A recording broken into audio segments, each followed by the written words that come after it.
G'day, my name's Tomo and welcome to another episode of Tomo's Tune-Ups. On this episode we are talking about, and I'm going to demonstrate, how to use the ball joint separator tool available from Minisport. So these come in a variety of different sizes and can be used on other vehicles, not just classic Minis and Mokes, but pretty much every vehicle out there. It enables you to remove a ball joint safely from a stub axle without doing any damage. So let's jump into it and I'll show you how to use it.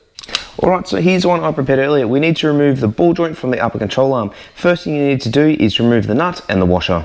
So once you've removed the nut and the washer, you're then going to grab the tool. Now the tool is adjustable with this bolt at the top. You can either make it smaller or bigger with the gap depending which way you turn the bolt. So at the bottom of the tool it has a concave section. That is going to be facing the bottom, so the curved edge of the ball joint.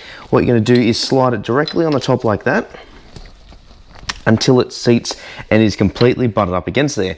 Now the next thing you need to do is tighten this bolt just under here. So we're going to tighten it finger tight, and then as you tighten this, that is going to extend, which is then going to push this arm out. So in my case here, I'm using a 15/16 socket and a 1/2 inch ratchet. All you're going to do is just turn it nice and slowly, and then when it's ready, it'll pop straight out. And that's it. That's how you remove it safely, and you're not going to be doing any damage to the upper control arms when you remove the ball joint.